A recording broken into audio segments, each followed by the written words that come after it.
you on. Women, welcome back. I'm so excited today to have Miss Corinne Crabtree. She is the host of Losing 100 Pounds with Corinne Crabtree, which is a massively successful podcast. Has like 32 million listens, and it's in the top 200 in America. So congratulations on that. Well, thank you. Thank you. Awesome. She has a passion to change women's lives. She wants to teach every woman to lose weight for good and feel as amazing as she deserves. What I love about Corinne is she gets women to literally like stand up, taking ownership for their lives, which is what I want them to do in the bedroom as well. So welcome and thanks for joining us. Well, let me just say, this might be my most fun podcast I'm going to be doing. I'm ready. Let's talk sex. Let's talk sex and let's talk self-love as well. Can you start us out by talking to us about what self-love looks like? Yeah, so I think this is where I think self-love and self-care to me kind of are in the same bucket of misunderstanding.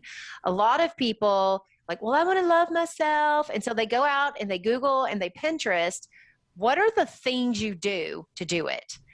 But the problem is a lot of us haven't reconciled that we deserve it, that we're worthy, that we have time for it, that no one else will be suffering if we're over here loving ourselves and caring for ourselves. So what I watch a lot of my clients do is they try to implement self-love through self-care initiatives while also sitting there telling themselves like, well, my kids miss me. Or, my husband shouldn't have to take care of the kids while I do this. Or there's so many things that's still left undone. And we harbor all this guilt and we bring in our, I don't have time for this. So we feel very undeserving. We feel very overwhelmed. And then we wonder why we're never loving and self-caring. We have such a bad relationship with it. So one of the things that I teach first when I think about the concept of self-love and self-care is first and foremost, you got to understand like how you think about it first, because if you don't have a good relationship with it in your mind, doing it will be excruciating. And then you'll quit doing it. And then you're just left with no self-care, no self-love, no learning, no anything. Totally. I see this a lot, like I'm a physician, so in the physician world, it's like, you got to take care of yourself, put on your oxygen mask first. And there's almost like a backlash against that wellness now. Like, stop telling people to go to the spa because they're trying to like check off the to-do list of self-care instead of getting under that, like, what does it actually mean to care for me first and foremost? Yeah, I think that's important because like one of the things that I'm always teaching about when it comes to to me, the ultimate self-care is when you can mentally relax with yourself. Like if you can be alone with yourself, if you can have pockets of time when you're alone and you like it because you have nice thoughts about you have nice thoughts about your life, you like are not sitting there thinking about all the things that aren't undone and all the things you should be doing. To me, that's true self-care is when you've really learned how to, and I get what you're saying about put your oxygen mask on first. That is such a trigger for so many women to think when I put my oxygen mask on, that means all the rest of them need to suffer. Like they're just going to have to I'm going to be selfish and I'm going to take time for me. Like the oxygen is a limited substance instead of like the love actually gets to spill over. Exactly. So it's like, if we don't really understand what's happening, like putting ourselves first, if it's a selfish act, most of us will never pull the trigger. We have to really understand that, when you're taking care of yourself, what it means positively for the people you love the most. What are all these things that you're saying about like how other people will suffer? How is that not true? Are there people in your life right now rooting and dying for you to take care of yourself, but you just keep ignoring that part? So it's like really unpacking and uncovering all of that. I love it. Give us some tips for that brain that's been trained by decades of society and people around you to kind of beat yourself up all the time. Like, I just can't, a lot of people be like, I just can't help it. Like it's this automatic thing. Give us tips for that if you can.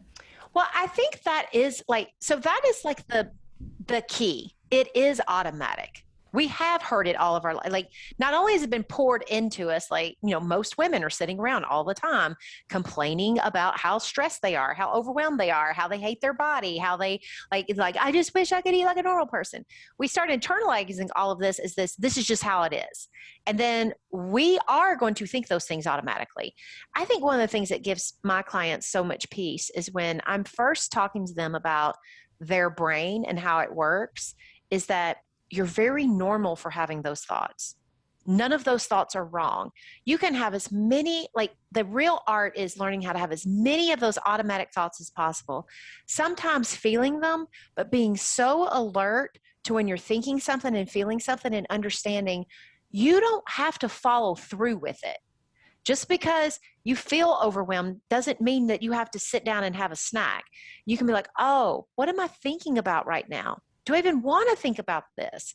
Is this the way I would love to think about it? Like, I think a lot of people don't understand that automatic thoughts aren't a problem. Because when they think they're a problem, then every time your brain is going to offer up its stuff, if you think it's a problem, you're going to argue with it. You're going to wish it would go away. You're going to be frustrated by it. You're going to have a lot of extra crappy feelings loaded on top. And that becomes the hard part. Automatic thoughts aren't that bad. It's not bad until we start judging them. Mm-hmm. That part is the awful part. And that's the part I'm always trying to teach people to unwind. It's like, you have a brain. It doesn't think lush thoughts. Welcome to being a human. Right? I was just listening. They're like, if you get a lobotomy to like remove the negative thoughts, because that's like what it was designed to do. We just need to learn to be aware of it and to be like, oh, that's just part of the operating hardware that got pre-programmed. That's and so then how funny. we act. You're the only other person. Like, I say that all the time. My clients will be mad about their thinking. And I'm like, all right, are you fixing to get a lobotomy sometime soon? They're like, well, no. And I'm like, all right, then quit bitching that your brain is not thinking perfectly. Like, right? So I love it that you brought up lobotomies. I'm like, I feel like the only person that's like, are you getting one? Right? And then you like, that would probably have side effects and take away the other good stuff too. But Exactly. I don't think women aren't taught that having a negative feeling or thought is okay at all. We spend our whole lives trying to only get to the good stuff, and then we buffer with food or alcohol or overwork instead of being like, yeah, no, that's everybody's brain. They just do it. They do that. A lot of us don't realize that we can have a negative thought and even a feeling come along with it, but we still have a choice. We don't have to act on it. I think a lot of us, especially in the coaching world, we get afraid of our thinking that, well, if I'm having these thoughts, then that means I'm going to start doing these things and then this will happen. It doesn't mean that at all. Like, there's intervention points always. Like, when you start feeling something, you can intervene. If you start thinking something, you can intervene. If you catch yourself in the act of doing something, you can intervene. Like, we have the power to intervene. And I think that's the missing component. I think we just are like, no, I really need to think purely all the time in order to be able to do the things I want in life. It's like, no, you need to get better at changing gears when crap's not working in your favor. Totally. Totally. I love it. Let's talk about motivation. And I think the myth of motivation of like, it's like a product that you have to get to have weight loss, to have a healthy sex life. So many women are like, but I need the motivation. And I kind of like throwing the motivation as like a completely unnecessary ingredient. How do you talk about it when women wonder where their motivation is? I tell them motivation's earned. We don't start with motivation. I always just tell everybody, always assume that you're never going to be motivated. Just assume it. That will keep you from looking for it all the time, as if it's a necessary component. I tell people, like, motivation is earned. You show up a few times when you don't want to. Eventually, you're like, oh, some good stuff's happening. Now I'm motivated to keep going. Motivation to me is more like a byproduct. Mm-hmm. Now, every now and then, like you'll hear someone talk or something will happen and you'll have a thought that allows you to be motivated on the front end. It's just so rare. So I just tell people don't count on it. But the feeling that I teach people to look for all the time, that is the unsung hero, especially in weight loss, is, but are you willing? Willingness is the feeling most of us need, so that when self-doubt comes, when fear comes, when like confusion, overwhelm, it's like, I get you're thinking all that and I get you're feeling that way, but are you willing to keep going while you have it? Are you willing to try the thing, to do the thing, knowing that if you do that, some good stuff will happen? Are you willing to do it anyway? Then you can work on all this crap you've got coming up. That, I think, is like the most important part. That's awesome. Yeah, the whole thing kind of in the sex ed world, again, things women didn't get taught, right? Is that a lot of female sexual desire isn't spontaneous. The whole myth of spontaneous desire is like Hollywood and more of a male paradigm. And so Yes. women's desire really comes in during the act of having sex, right? And so it's Hmm. almost like, are you willing to go there knowing that's where the desire comes from? And that's a very different way of than saying like, you should just do it instead of Right. like, no, should be willing and then be curious about what happens when you show up. I love that. I mean, I honestly, I did not know that about like the difference between men and women and stuff until about, it's about a year ago. I was like studying because I'm in my 40s, I'm 47. And like I have always had a pretty good sex life. My husband likes it. I mean, we've, whatever, but I just noticed I didn't want it like I used to. Mhm. And we would lay and watch Netflix and I would just laugh and say like, have we ever had sex like that? Have we ever just broke out and want to do it on a hardwood floor, shoved me up against a wall? I'm like, nobody's doing that. And so that whole like, there's so many perpetuated myths. It's just like in weight loss. We get all these things implanted in us. Then we think this is how sex should look. This is how dieting is supposed to look. This is how a body should look. Like we get all this stuff programmed into us. And then when our internal environment is different, then we think, well, what's wrong with me? Something must be wrong with me. So Yep. I think the more you can educate women on the sex cycle and like what it really looks like and stuff, it's just like me showing my loose skin. Like, this is what 100 pounds of weight loss looks like. It ain't that perfect. So get over that. I love it. Yeah, it's so true. And like the Hollywood myths, right? Of like, this is what a successful sex life is, or this is what a successful person who has won the weight loss thing, looks like. She's Hmm. perfect all the time. Like, no. And I love how you talk about so many people are like, when I lose a lot of weight, then I'll be happy. When I lose a lot of weight, then I'll be blah blah blah. Like they're waiting to be able to feel all that goodness. And you're here to be like, number one, you could feel it now, and number two, it's not all rainbows there. Right. Yeah. Do you want to elaborate on that? Yeah. So it's a concept that I teach. It is based in this future self concept. So in weight loss in particular, we have this idea that like we're so busy setting a goal weight. It's like the first thing any trainer, anybody you're going to work with, just about will ask you is like, well, what do you want to weigh? And they dead stop there. They're like, all right, so you want to weigh 150? Okay, well, let's get to work. Here's all the things we need to do. They never even ask the person, but what does life look like there? Like, what are you thinking it's going to be like?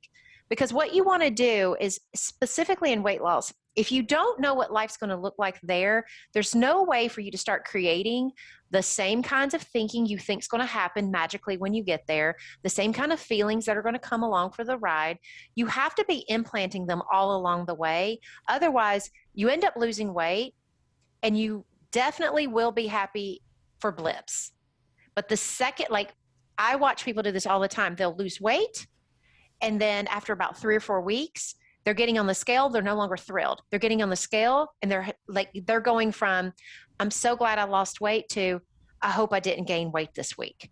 And so then they start converting back into fear. If you don't learn how to like feel like you're trusting of yourself on the way down, whatever kind of thinking, whatever kind of like if you were a worrier all the way down about the scale, guess what? When you reach your goal weight, you won't suddenly be like, confidence is here. I don't ever got to worry again. No, you'll just always worry you're going to gain your weight back.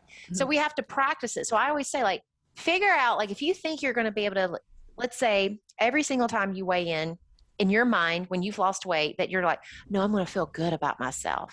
It's like, okay, then the 300-pound version of you today that wants to weigh 150 pounds, she's got to be able to get on the scale and not beat herself up. Hmm. She's got to start where she's at with figuring out how she's going to feel good at the end, how she's going to feel confident, how she's going to trust it in the end. That means that you today has to look for where you're not being that now and stop the bleeding. Start looking for, so if you lose 5 pounds in a month, you can't afford to say, I hope this continues, because you don't want future self thinking, I hope I don't gain my weight back. You got to start saying, this is who I am. This is who I'm becoming. I'm so glad I did these things. if I keep doing the things I'm doing, there's no reason for this to stop. Like, we have to practice who we're going to be. That allows you to have all those feelings that you think you're going to get just because you weigh a certain amount.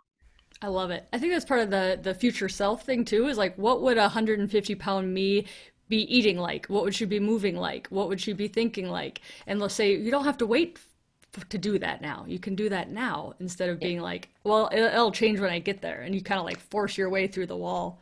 Well, I think the important part of that, just for the weight loss people, is that, and I always think about that. So when I'm trying to explain a concept, I always think, like, who is my person who is feeling the most broken and defeated right now? And if I tell them this, will they believe it? Will it make sense? Can they chew on it? And so, like, when you think about, like, if your future self is eating healthy and you weigh 300, you're probably imagining her having salads and fish and vegetables and whatever, right? 300-pound version probably can't start there. So you have to think about, all right, if my future self is eating like that, then the version of me today has to make a plan for the foods that she loves.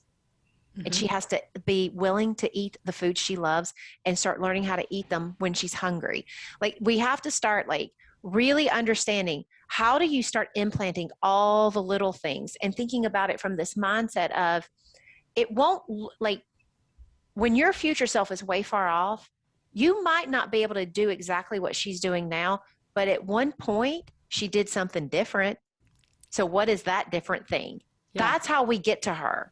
And that's, I think beautiful. It's so important, because it's weight loss is so much about the little steps. It's not about the big ones. Totally. I think so. You were coaching somebody, I was listening to your podcast, you were coaching somebody and she kind of just wanted it to be like fun and exciting the whole time. And I think it was kind of, you could go either way. It was either like, then you have to think the fun and exciting thoughts, or you have to realize it's not fun and exciting all the time and like manage your expectations. Yeah. And I think, and that's where you go both ways. I mean, I think it's like, I think a lot of times we're just dopamine junkies. Mm-hmm. Like, we just want everything to be exciting, everything to be fun. I want to look at my husband and want to strip my clothes off. Right. It's just, we just want like this over the top life all the time. Mm-hmm. And it's not supposed to be that way. What we want to do is we want to get really comfortable with, like, we just do things because we know who we want to be. That's not incredibly sexy. And that's not incredibly exciting. It's not like highs all the time, but it's like, if you do want to be excited about your life, yeah, think some exciting things. Like, be deliberate about what is exciting about my life. Let me think more about those things. But there are some parts of it where I think it's really healthy for us to realize, am I looking for the wrong emotion? Right. Like, do I need to be excited about this part? Or is this the part where I'm just grateful? Totally. I'm just willing. Totally. I'm here today. I think so many women in the sex and desire thing, they just want spontaneous desire all the time.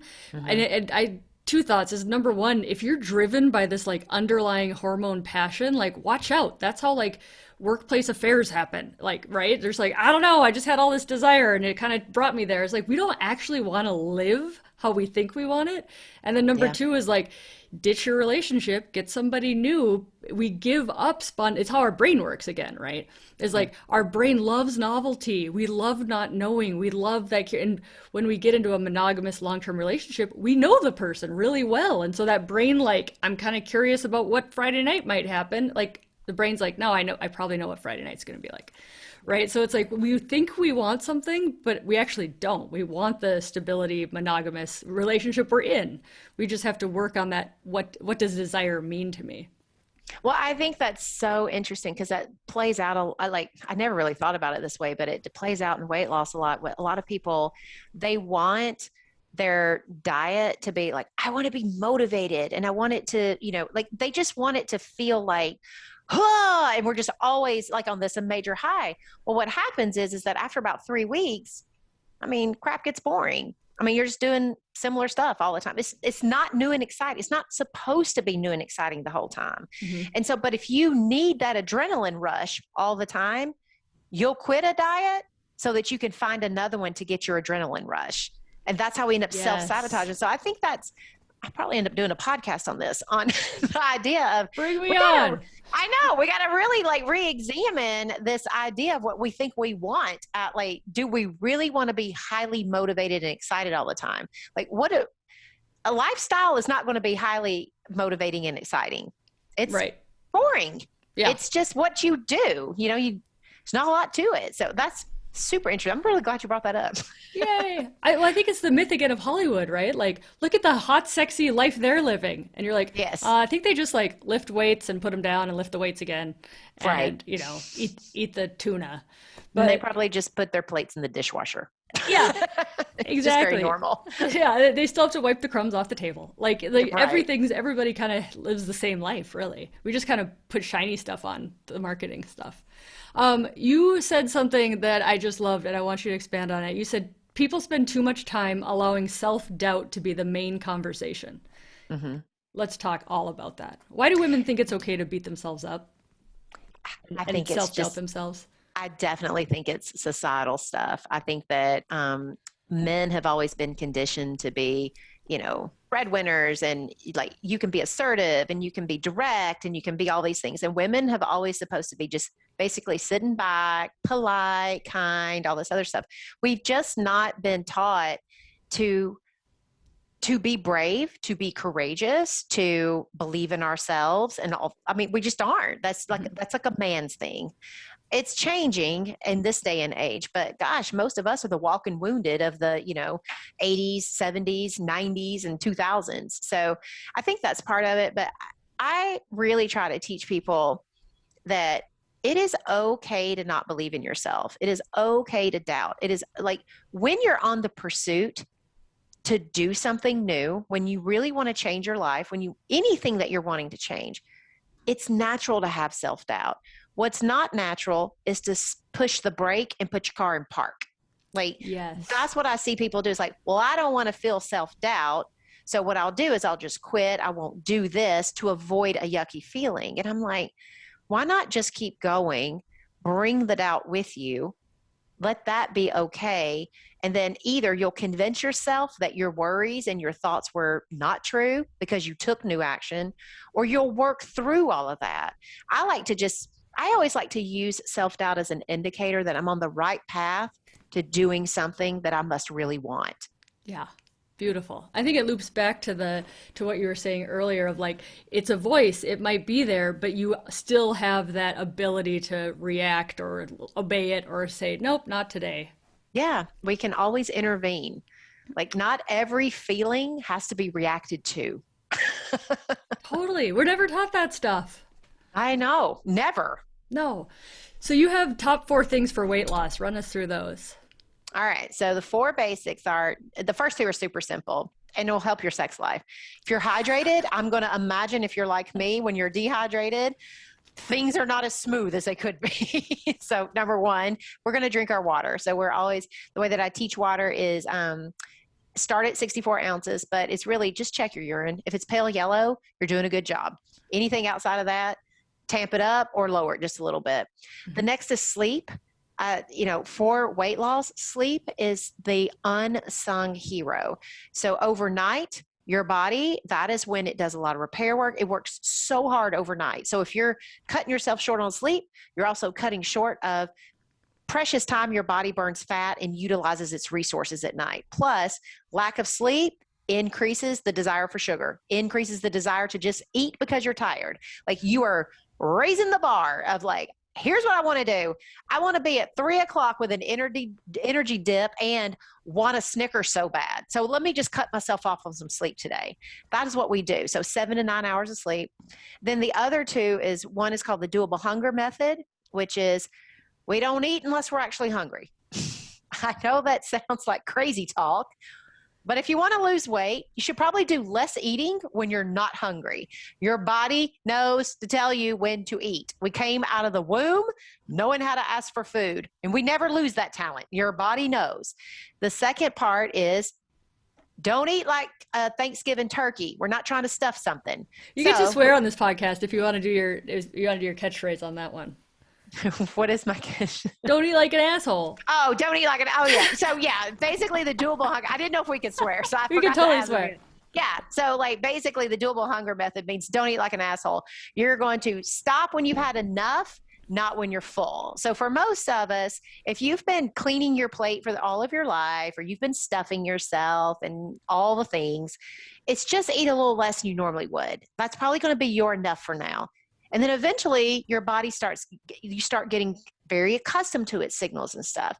Then the last is called the doable plan. So, the last four basics is you're going to write down what you're going to eat for the day ahead of time, and you're going to put down foods you like. We're not going to cut out the foods we don't like, because then that builds an asshole relationship with those foods.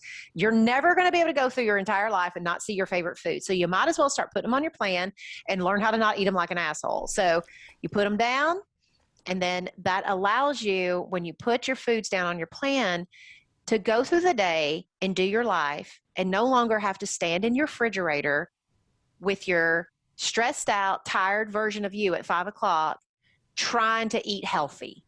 Like, that's a fail. So you want to plan with the version of you in the morning who has your back, who knows your dreams and your goals, and can say, like, at 5 o'clock today, let's just eat this, so that you don't have to stand there and negotiate and fail one more time not doing what you said you would do. So those are the four basics of weight loss. And that's it. I don't teach calorie counting, macros, good food, bad food. Like, nope, we don't give food lists either. Like, none of that crap. Awesome. Think of how much money people spend just having people tell them what to eat. No And you just crap. got rid of all of that. Mm-hmm. It's awesome. Yeah, and sex and sleep, if you're not well rested, your body doesn't want to reproduce. It's like not safe right now, must be in a war zone or a famine because you're not sleeping. So we shouldn't reproduce. So sleep is huge for sex drive. So I'm glad you brought that up. Tell me about, there's so many women, they're like, I'm totally fine, I'm doing great, and then like 8 p.m. on the couch, the kids are in bed, I want a snack. Help that lady out. So a lot of times Asking for a friend. So a lot of times what's happening, we call it the overeating window. Almost everybody I ever coach always has, like, there's a window of the day where the urge voice is loud and clear. So sometimes it's just habit. Like, sometimes, like, literally at 8 o'clock at night, one of the first things that we teach our people is break your normal cues and triggers. So if you normally, like I always say, like, don't sit in your eating chair. Almost everybody's got like an eating chair or an eating blanket or a corner of the couch. Like, we've got our cozy spot where we go, and that's where we throw down. So if that's the case, one of the easiest ways to start the process of breaking the habit is you got to have a pattern interrupt. So if you have an eating chair, well, now you're going to sit somewhere else. If it's the TV, you're going to try to read for a few minutes before you watch TV. You just want to disrupt your brain a little bit, so that it's like, what are we doing? And then you tell yourself, and we're not going to be eating too. So, like, that's helpful. But a lot of us, when it comes to the 8 p.m. window, it has more to do with all day long the way we talk to ourselves in the subtle ways. It's the, like, oh, you should have done that better. Oh, I don't think they liked what you just did. We do a lot of little self-deprecating, old shitty thinking all day long that leaves us at the end of the day emotionally worn out. And then on top of that, we start our day with thinking, I'm not eating tonight. No matter what, bitch, you ain't having a snack. Today's the day we're getting real. And so we kind of like start off like with the command, and we're like, all right, I'm motivated. I'm not eating tonight. But then as we get closer and closer to 8 p.m., our brain is visualizing it feeling like ass to not eat. Our brain is like, it's going to be so hard. And we see ourselves like threatened and all this stuff. So when we get there, we're anxious and we're nervous. And then the second the eating voice starts, we've already lost. We have no emotional bandwidth. All we've done is dread the moment we want to eat, and we've not really thought about how we want to think during that moment. We've not really thought about what are the things we want to do. So I teach a lot of, like, first thing in the morning, if you have a repetitive eating pattern, then you want to write down, this is probably what it's going to be like when it happens tonight. Like, I want to be real honest. This is the voice I want to hear. This is what it's going to feel like in my body. This is what's going to happen. And now what I want to do is see myself say no, it be easy. What are the things I want to tell myself? what are the different things I'm going to do? But you allow your brain a little bit of dress rehearsal in preparation for, this is what it'll look like, this is what it'll feel like, and this is what it'll look like and feel like when we do something different. So that's like the down and dirty of trying to address that 8 p.m. eating window. Totally. I love it. And those thoughts, again, I think everybody's trying to like, if I just don't have those thoughts, like the thoughts are going to come. We're just kind of getting prepared for how we're going to handle it instead of responding how we're used to handling it. Exactly. You do want to be prepared for this. I just tell people all the time, your automatic thoughts are not the problem. It's you're fighting them or you're not listening to them. That's the problem. So don't make out your thinking to be a problem. It's just my thinking, and thinking is my solution. New thinking will be my solution. Beautiful. Beautiful. I wanted to talk to you about something. So I was doing a podcast on risks for breast cancer, because vaginal estrogen doesn't cause breast cancer, but so many women are worried about it. So I was kind of talking about that. I was saying the things that actually are having risk are alcohol has a higher risk of breast cancer. And there is some evidence that having more adipose tissue, being overweight, has a risk. And I was just saying women should kind of learn what their daily risks are and not be afraid of things that don't have risks. And somebody, it was actually a physician, came back and said, if people are overweight, you have to consider it as a non-modifiable risk factor. It's just how they are. It's like having a gene. And I was like, I think it was them wanting to like not body shame people. But I was kind of like, well, do I just tell people that it is what it is then? And so I guess the point is like losing weight for the point of losing weight versus losing weight because of the personal growth that's involved, the way we change our life to do that. What's your take on kind of that complicated issue? All right. First of all, I just think it's bullshit. Like, here's why I think it's bullshit, because it's never going to help someone to think you are just the way you are. It's not true. Yeah. Every human has the potential to be who they want to be. Like, why are we not like, you do not have to shame yourself for being overweight, but you don't have to tell someone, and by the way, that's hopeless. Or by the way, you don't get to be who you want to be. Right. Like, love yourself as you are. Don't try to get any other different way. Yeah. You get like, you can be like I was, you could be 250 pounds and I decided to love myself enough to try. That's very different than like, well, Corinne, you're just always going to be overweight. Well, that's, most people never lose weight. This is the problem that I see. The reason why most people are not losing weight is because no one's teaching the fucking mental stuff. Mm-hmm. It is not because a woman can't lose weight. It is not because of anything other than we have been addressing the wrong freaking issues. Yep. And we need to start addressing that. Now, I'm not saying that we all need to like be ultra thin and stuff, but don't tell me that someone can't learn how to listen to their body. Don't tell me that someone, like, when you tell someone you are just the way you are, what if they continue to not drink water every day because they're like, well, I'm overweight and I'm not a good water drinker. I mean, it's just, I hate that. And I hate to say that. I don't know who that was, but I'm just going to tell you right now, I don't agree with them. But well, I really appreciate that, because here I am being like, the last thing I want is to body shame anybody, but shouldn't a woman know that if you're going to want to, if you're so afraid of breast cancer that you want to do everything you can, let's modify some risk factors. Stop that's not body, alcohol, and right? That's not body shaming. Body shaming is saying like, you're disgusting the way you are, or, that body's not good enough. It's like, I don't care what people want to weigh, but for the people that do want to lose weight, I want to teach them how to get over their mental shit. And if you don't want to lose weight, but you do want to get over your mental shit, I think that's great. But because that's where the focus should be. It should really be on that. But, I think that this is the other thing. It's like, if you tell someone about like genetics and stuff, I always tell my clients, that is the most useless bunch of facts to ever even be considering. Because if you're thinking like, well, like my entire family has been overweight. Most of my family, well, my mother has since lost 115 pounds. I don't know who this doctor is, but I'd like to just line up my family, if nothing else, and just say, we're doing something different. And my mom's in her 60s and has lost 150 pounds or 115 pounds. But it's like, it's not useful, because when somebody hears, like, let's say that there's a genetic component to it. Someone says, then it can't happen for me. So I'm not going to make any positive changes in my life. I'm not going to do, like, you might deny someone even starting to do walks. You might deny somebody doing basic things for themselves that could change their health, even if they didn't lose a pound, all because you're like, well, let's just like pretend like this is not fixable so that you'll feel better. Mm-hmm. Nobody feels better thinking they're broken. Yeah, totally. Name of the podcast, You're Not Broken. So many women feel like they're broken. Yeah. I love it. And I think that, another example of that in the sex world is women saying like, well, I went through menopause, so I guess I can't have a great sex life. Like they kind of just think it's like this fixed state that like the lights got turned off for them.